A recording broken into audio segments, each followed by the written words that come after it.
There are moments in life when everything feels too heavy.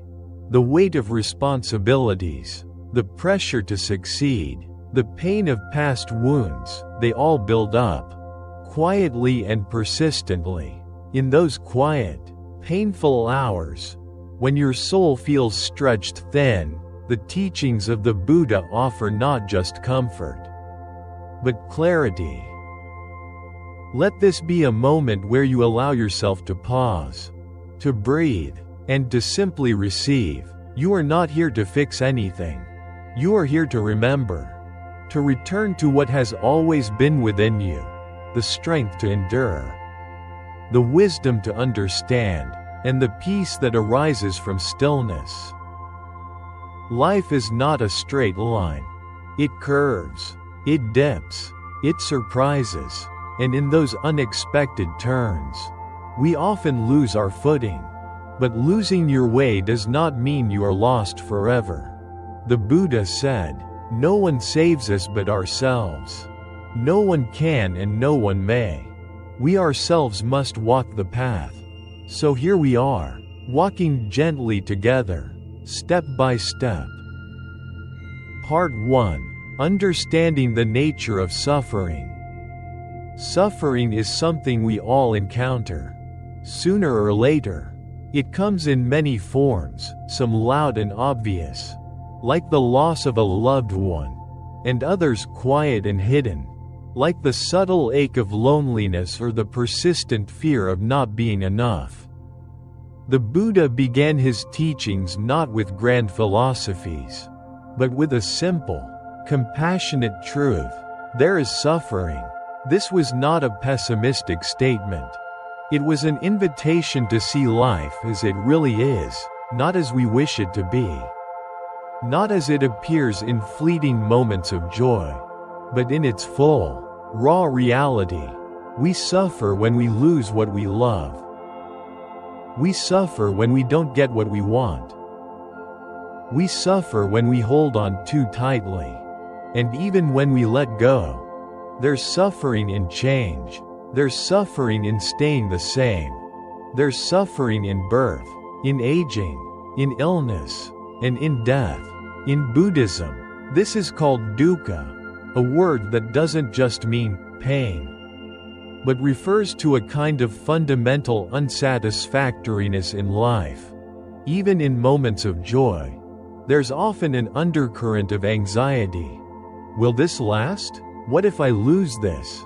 That subtle restlessness, that constant grasping or resisting, is part of what the Buddha called suffering. But here's the part that most people misunderstand. The Buddha did not say suffering is all there is. He said suffering exists, and more importantly, he showed us that there is a way out. To understand suffering is not to wallow in it. It's to bring the light of awareness to it. To say to ourselves, gently and honestly, yes, I am in pain. Yes, this is hard. And yes, this too belongs. Suffering is not a punishment. It is not a sign that we've done something wrong. It is simply part of being alive in this ever-changing world. And when we stop running from it, when we stop trying to numb it or push it away, something incredible happens. We begin to understand ourselves more deeply. We begin to connect with others more honestly. We begin to live with greater clarity, compassion, and peace. The Buddha taught that much of our suffering comes not from what happens to us, but from how we relate to it. We cling to pleasure, avoid pain, and resist the truth that nothing lasts. This clinging and resistance created tension in the heart, a restlessness that never quite lets us rest. But when we pause, breathe, and look deeply, we begin to see, suffering is not the enemy. It is a teacher, and like all good teachers, it challenges us, not to punish, but to awaken. When we meet our suffering with mindfulness and kindness, we create the space for transformation. We open the door to liberation, not by escaping pain, but by seeing through it. In the words of the Buddha, pain is inevitable, but suffering is optional. The pain of life will visit us all. But how we respond, that is where our freedom lies. So today, if you're tired, if your heart is heavy, let yourself feel it, and know this: you are not failing, you are not broken, you are simply human, and that, too, is sacred. Part 2. Practicing awareness in the present moment. In the midst of life's chaos, it's easy to forget the simplest truth. This moment is all we really have. The past is gone, and the future has not yet arrived. And yet, we spend so much of our lives dwelling in memories or chasing what's ahead, barely touching the richness of what's unfolding right now. The Buddha taught that mindfulness, sati in Pali, is the path to awakening. It is not just a technique for stress relief or emotional regulation. It is a way of living that brings us home to ourselves. Again and again, through the gateway of the present moment. So what is mindfulness? It is the art of being fully present, aware of where we are, what we're doing, and how we're feeling, without judgment, resistance, or distraction. It is the opposite of autopilot. It is the gentle returning of our attention to what is right in front of us. And it begins with something as simple, as miraculous, as the breath. Take a moment now. Close your eyes if you can. Feel the inhale as it rises. Feel the exhale as it softens. No need to breathe any differently. Just notice. You've already begun. In the words of Thich Nhat Hanh, a great modern Buddhist teacher, breathing in, I calm my body. Breathing out, I smile. Dwelling in the present moment. I know this is a wonderful moment. When we bring awareness to our breath, we anchor ourselves in the now. The mind may wander, thinking about what we should have said, or what might go wrong tomorrow. But with each breath, we return, not because the past and future are unimportant, but because they are not happening right now. This moment is where our life actually is. Mindfulness doesn't mean emptying the mind or achieving a state of constant bliss. It means being with whatever is here, whether it's joy, sadness, boredom, or fear, and meeting it with curiosity and compassion. You can be mindful while washing dishes. You can be mindful while walking in the park. You can be mindful while drinking tea or folding clothes. The practice isn't about changing your life.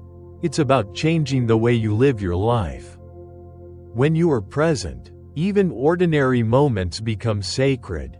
The sound of birdsong, the feel of water on your hands, the rhythm of your heartbeat, these become doorways to presence, to peace, to understanding.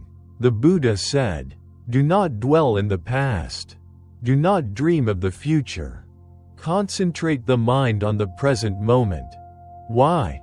Because the present moment is where transformation happens. It's the only place where healing is possible.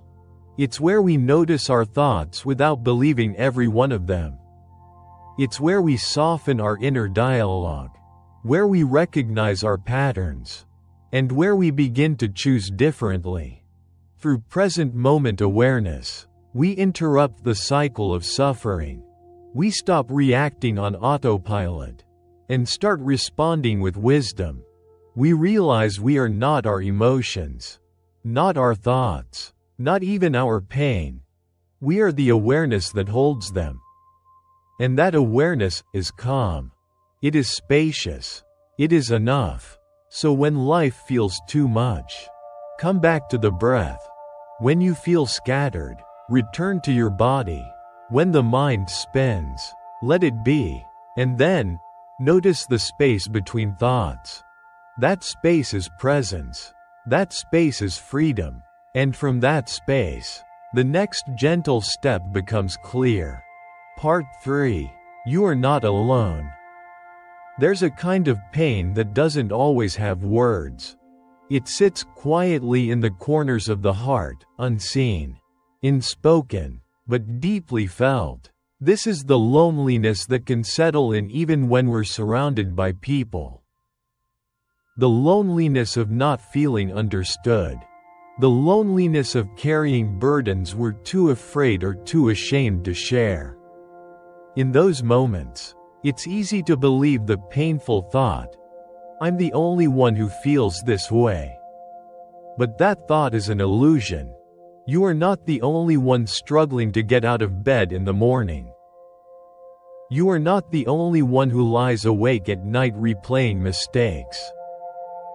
You are not the only one who feels lost, unseen, or tired of pretending everything is okay. You are not alone. From the very beginning, the Buddha understood the importance of connection. He taught that enlightenment is not a solitary path, and healing does not have to happen in isolation.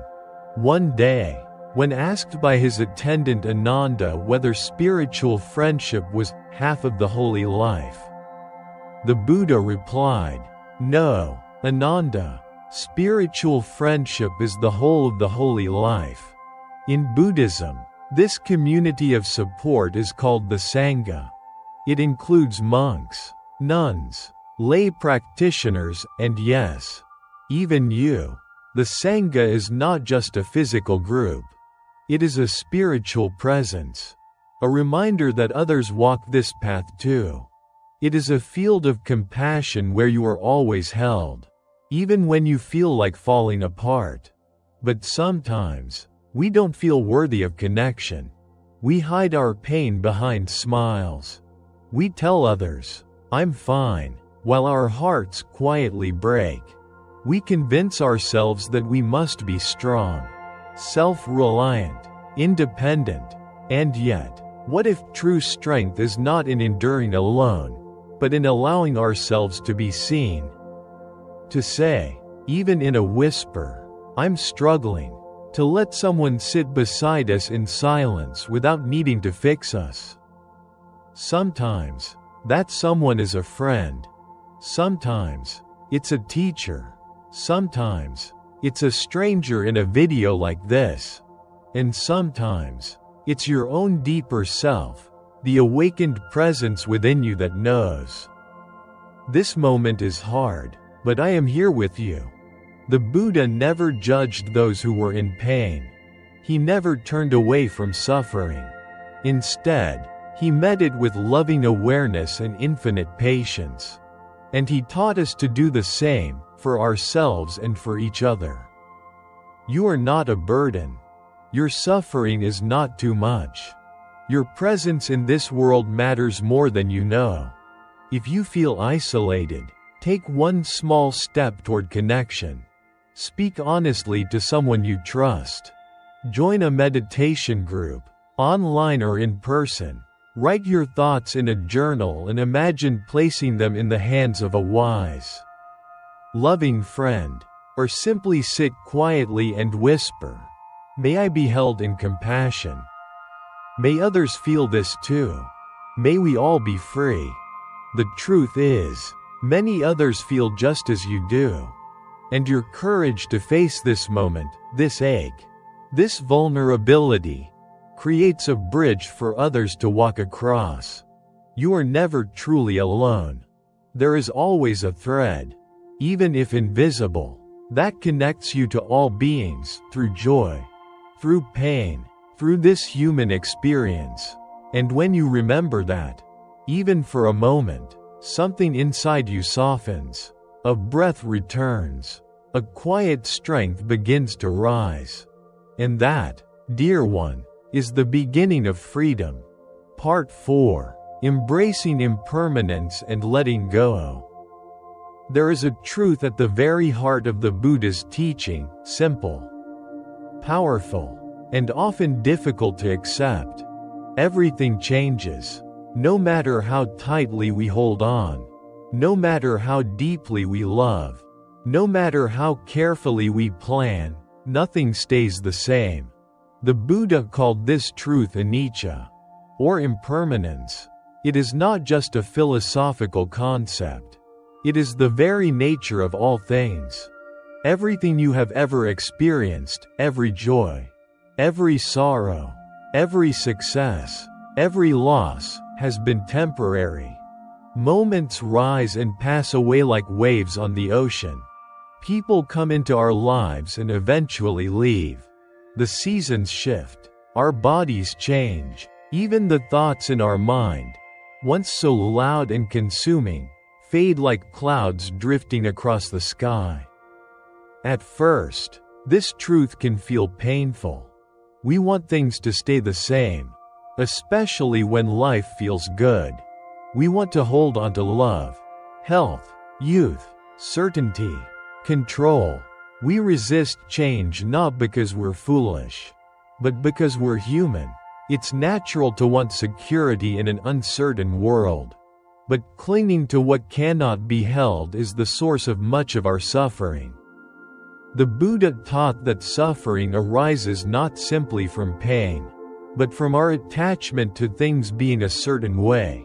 We suffer when we want people to stay, when we want life to unfold on our terms, when we refuse to accept what is changing. But here lies the gift. If everything is impermanent, then even our pain will pass. Even our grief will soften. Even our fear, our confusion, our loneliness, these too will change.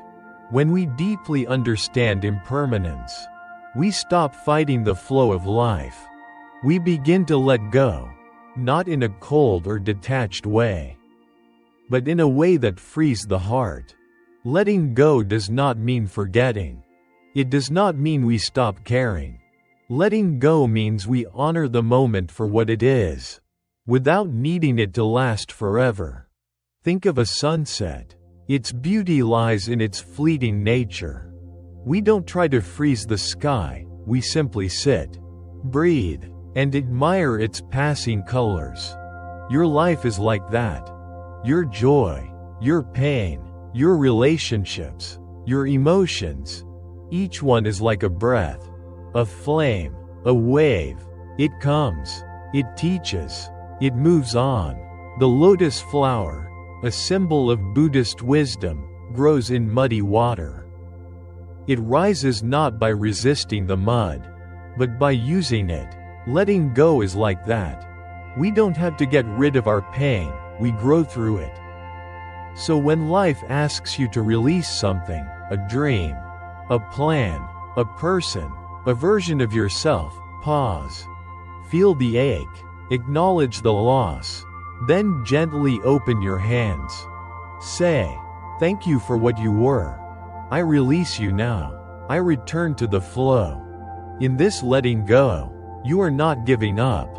You are aligning with reality. You are stepping out of resistance and into wisdom.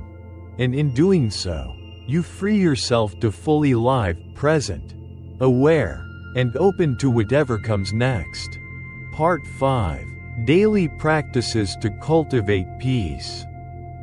Peace is not a destination. It's not something we find only after all our problems are solved or after the noise of life disappears. Peace is a practice, a way of being, moment by moment, breath by breath. It is something we can touch even in the midst of chaos. Even when life is far from perfect. The Buddha did not wait for a perfect moment to meditate or to be mindful. He invited us to live this moment with awareness, no matter how ordinary or uncomfortable it may be. And this is where daily practice begins, not with escaping the world, but with learning to be fully present within it. Let's explore some gentle, simple practices you can weave into your everyday life. They require no special equipment, no long hours, just a willing heart and the intention to return to yourself. 1. Begin each morning in stillness. Before you reach for your phone, before your mind starts reviewing your tasks or worries, just sit. Place both feet on the floor. Feel your body. Notice your breath. Let this be your first act of the day, arriving in your own presence. You might say softly to yourself, "Today, I will walk with awareness. Today, I choose compassion over judgment." This simple pause sets the tone for the hours ahead. It reminds your heart that you are not a machine. You are a living, breathing being worthy of kindness. 2. Practice mindfulness in small moments. You don't need 30 minutes of meditation to return to awareness. You only need one breath. Turn everyday activities into mindful rituals. When drinking tea, feel the warmth in your hands. Notice the scent. Taste each sip. When walking, sense your foot meeting the earth. Feel the breeze on your skin. When washing dishes, observe the water, the sound, the motion of your hands. Let yourself be in the experience, rather than rushing through it. These moments may seem small, but they are powerful. They reconnect you to your body, to the present, and to peace. 3. Create a 5-minute evening practice. Before sleep, take time to reflect, not to judge, but to become aware. Sit quietly and ask yourself, what moments today brought me peace? Where did I react instead of respond? What am I still carrying that I can release tonight? Place one hand on your heart. Breathe in, breathe out. Repeat silently, I forgive myself. I did the best I could. Tomorrow is a new beginning. You don't need to have done everything right. You just need to show up with honesty and gentleness. 4. Practice letting go throughout the day. Each time something doesn't go your way, each time someone disappoints you, or you disappoint yourself, use it as an opportunity to let go. Say to yourself, can I meet this moment without resistance? Can I let go of this expectation and rest in what is? This isn't about giving up. It's about finding freedom in what you cannot control. 5. Return to the breath, always. Your breath is your anchor. Wherever you are, whatever you're facing, your breath is home. One conscious breath can stop a spiral of worry. One conscious breath can calm the nervous system. One conscious breath can bring you back to now. The Buddha said, a disciplined mind brings happiness. And the breath is the doorway to that discipline, not through force, but through love. In truth, every moment is an invitation to practice, to pause, to listen, to soften, to begin again. You don't need to be perfect. You don't need to transform overnight. You only need to keep returning, gently, kindly, patiently.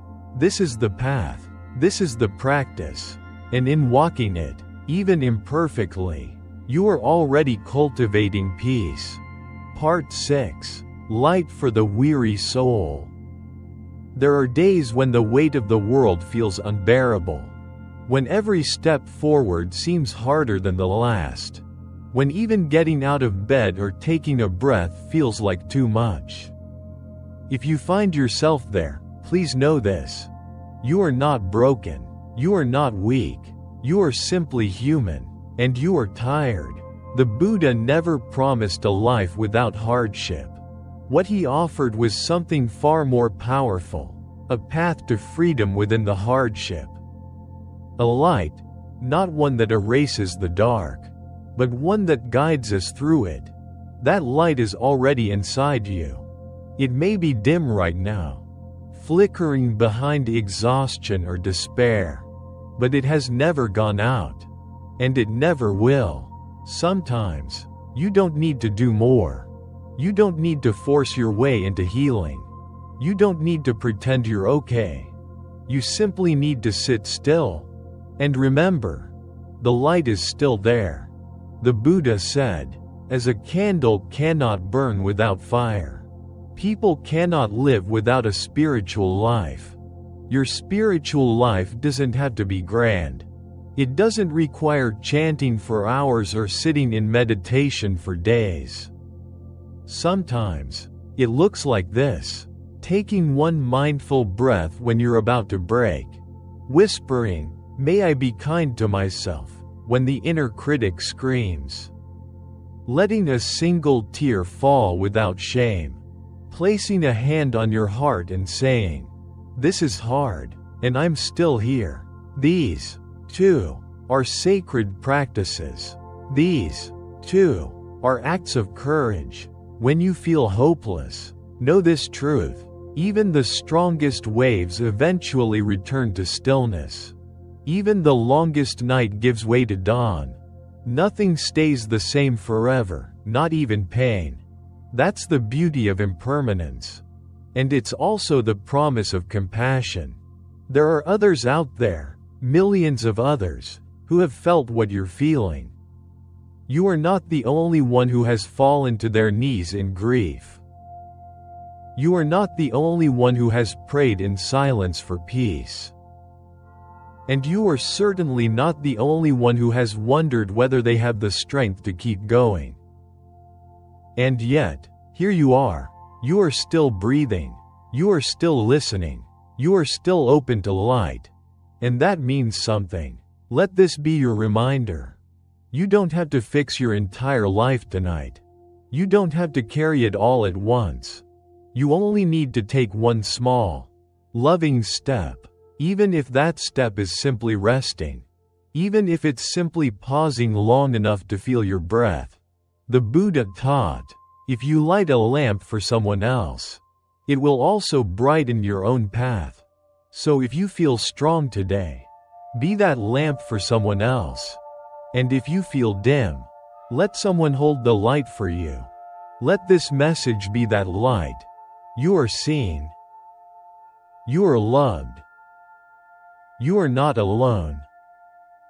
You never were.